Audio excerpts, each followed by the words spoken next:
New York has never sounded like this before. Steel groans above the streets as new towers climb skyward. Elevated trains thunder past windows only a few feet away. Streetcars screech at intersections already crowded with wagons, automobiles just beginning to appear, and thousands of pedestrians moving with practiced urgency. It is 1911. This is a city intoxicated by momentum. Every block feels temporary. Buildings rise faster than memory can settle. What stood here 10 years ago is already gone, replaced by something taller, heavier, more modern. People talk about the future as if it is inevitable, as if progress, once started, cannot fail. A year from now, the world will learn how fragile that belief truly is. But tonight, New York does not know that yet. Tonight, the city is certain. What you're seeing is not guesswork alone. Using modern AI tools, I analyze period photographs, architectural drawings, and contemporary illustrations to reconstruct how New York likely appeared in 1911. The streets, the scale, the crowds, and the atmosphere of a city racing toward its own reflection. These reconstructions allow us to move through spaces once trapped inside still images. We can shift perspective, restore depth, and experience these environments as lived spaces rather than frozen artifacts. So instead of studying New York from a distance, we're going to walk through it. Not the myths, not the disasters yet to come, but the ordinary lives unfolding in this exact moment before the world changes. Broadway is already alive. Iron shutters lift with a metallic crash. Newspaper boys shout headlines that blur together in the noise. The smell of ink, hot bread, and manure mixes with steam rising from street grates.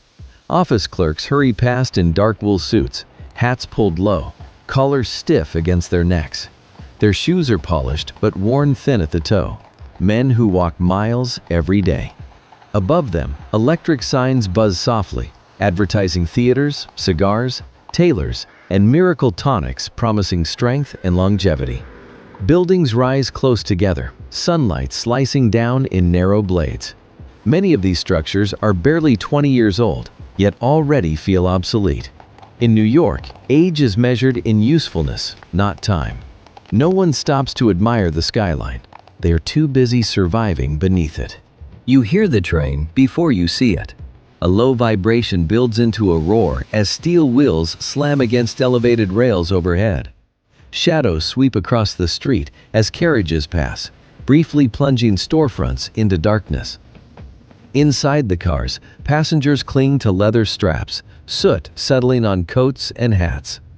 Sparks flash where metal meets metal. Below, conversations pause until the noise moves on. The city accepts this intrusion without complaint. Speed matters more than comfort. Efficiency more than quiet. Everywhere you look, New York is compressing time, shortening distances, accelerating days, crowding lives together. Here, the future feels close, almost reachable. Step off the main avenues and the city contracts. Streets narrow, light fades, the air grows still. 5- and 6-story tenements press tightly together, their brick walls blackened by coal smoke. Fire escapes zigzag across facades like rusted veins. Laundry hangs between windows, heavy with damp shirts and dresses. Inside, entire families share single rooms. Beds are occupied in shifts. Privacy doesn't exist. Sounds pass freely through thin walls. Arguments, laughter, coughing that never quite stops. Most residents arrived within the last decade. They brought languages, skills, recipes, and hope. They did not expect comfort, but they believed hard work would be enough. In 1911, that belief still survives. Factory whistles slice through the morning air. Thousands pour into garment lofts, print rooms, machine shops, and warehouses. Young women climb narrow stairwells, carrying lunch pails and sewing kits. Men disappear into boiler rooms, already thick with heat. Inside, electric lights glow dimly above rows of machines. Oil-stained floors vibrate as belts spin and needles hammer fabric without pause. There are no safety notices on the walls, no illuminated exits. Doors are locked to prevent theft, not to protect lives. This is not negligence. This is normal. Workers think in weeks, not years, of rent due, of food, of staying employed. No one imagines catastrophe. The city has taught them not to. Uptown, the air feels lighter. Fifth Avenue stretches wide and clean, lined with stone mansions set back from the street. Carriages glide smoothly along well-kept roads. Uniformed drivers wait patiently while their passengers shop, dine, or visit friends. Inside these homes, electric chandeliers shimmer above marble floors. Conversations drift toward investments, travel, and new engineering marvels. There is a shared certainty here that progress is unstoppable, that wealth insulates, that the future belongs to those bold enough to build it. From these drawing rooms, New York appears orderly, predictable, safe. The city feels mastered. As daylight fades, the city exhales.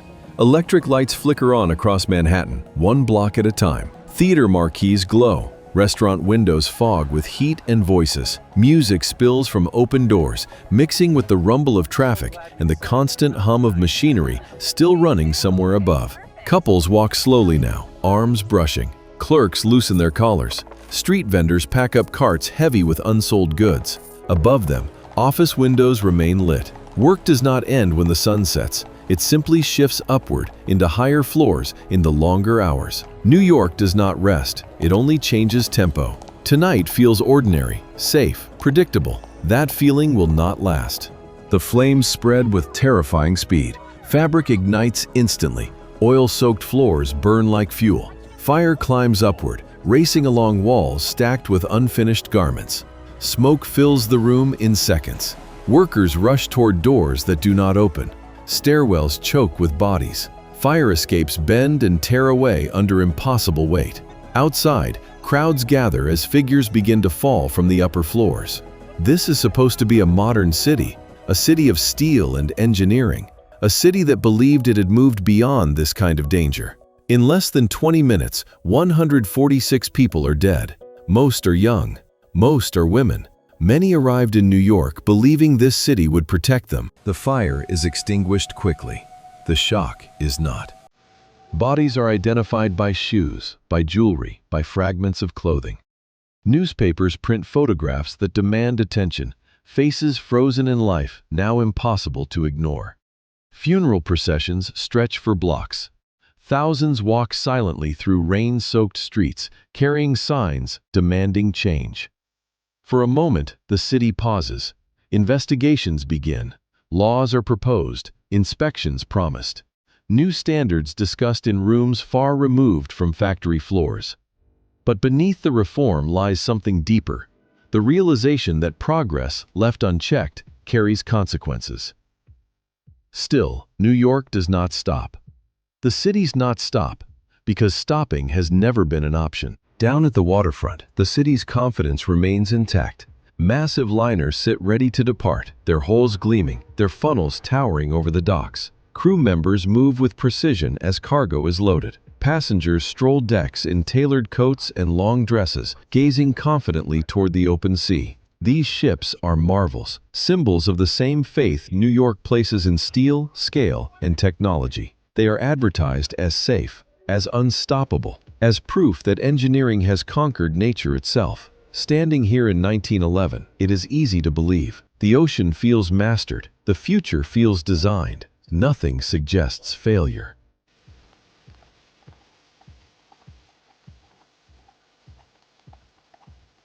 Elsewhere, the city settles back into itself. Tenement windows glow faintly. Radios crackle. Pots clatter. Children sleep 3 to a bed. Adults whisper plans for tomorrow. Rent, work, survival. The fire has changed little here. Wages are still low. Hours still long. Danger still familiar. For these families, risk is not shocking. It is constant.